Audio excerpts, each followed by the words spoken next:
5 and 6, Miss Stewart here with the chapter Planting Seeds from The House with Chicken Legs. We've nearly finished the story, so let's see what happens today. Benjamin sits on the porch sketching Jack while I change into clean clothes. Then he insists I come to his house for a meal. It's just the other side of the field, so I know I won't fade. But I can't help checking my hands as I walk across the grass anyway. Benjamin's father is nice. He shakes my hand and tells me Benjamin has told him all about me. Then he makes us tea and we sit drinking inside a warm kitchen while he cooks for all of us. Benjamin shows his father my house through the window and tells him I'm here on holiday.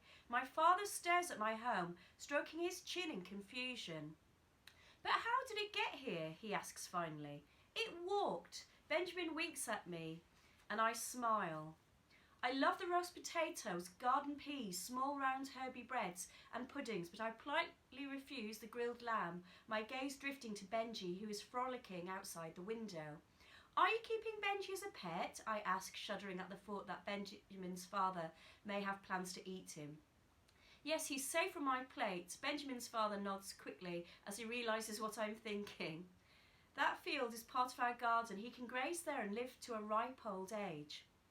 I didn't know it was your field. Heat rises into my cheeks as I realise the house has settled in their garden. I'm sorry about the house. It's fine, Benjamin's father rushes in. You can stay there as long as you like. We don't use it for much. There are just a few growing beds around the edges. Would you like to see them?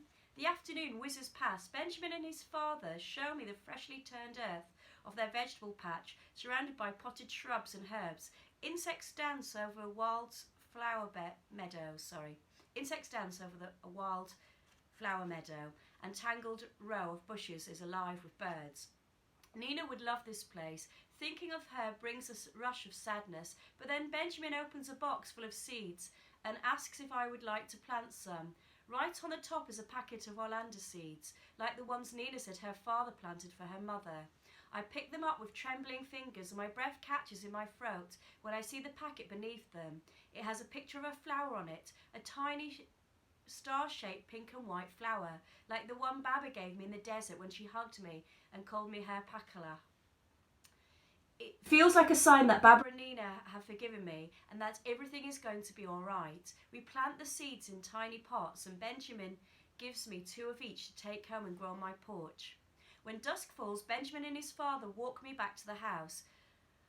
I do want to go home, but the thought of being alone all night with only Jack for company gives me a heavy sinking feeling. As we draw close, the house narrows its windows, as if peering into darkness to see who I'm with. Then, without warning, it stands up, takes a big step forward and sits down again, right in front of us. Benjamin's father freezes mid-step.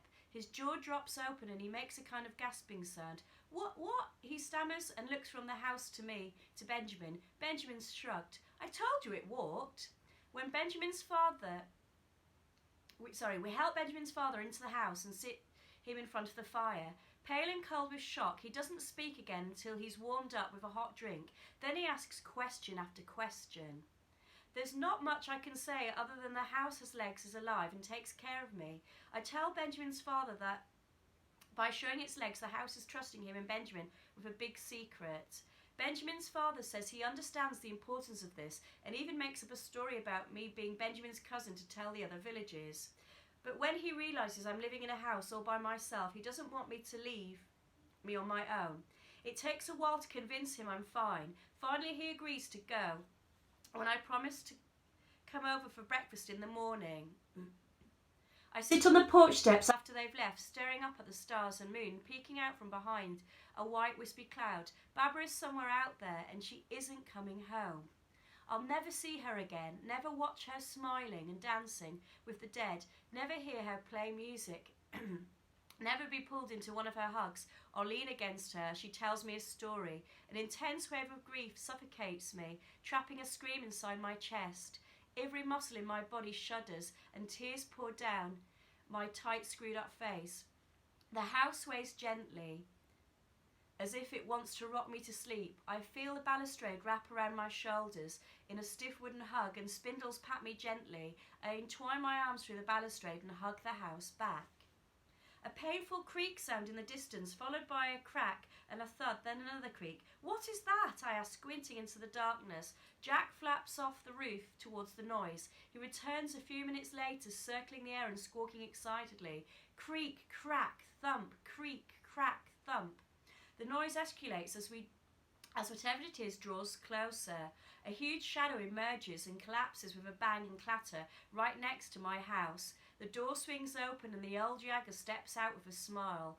Greetings, Yaga Marinka. I'm very pleased to see you. Your house. I stare at her broken, crumpled house. Its legs are cracked, its roof and windows sagging.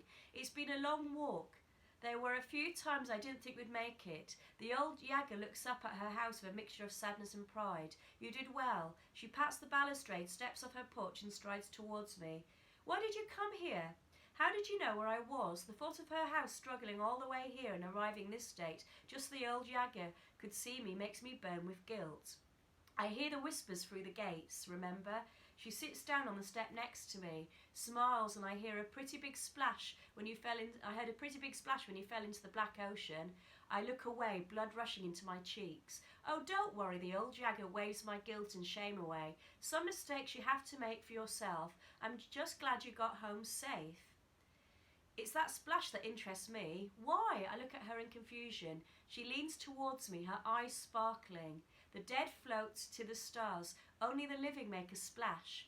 Breath flutters in my chest and I feel it in an entirely new and different way, as cool air rushing into real-life lungs. But that's not possible, is it? And that's the end of that chapter from The House with Chicken Legs. Speak to you soon. Take care, year 5 and 6. Bye.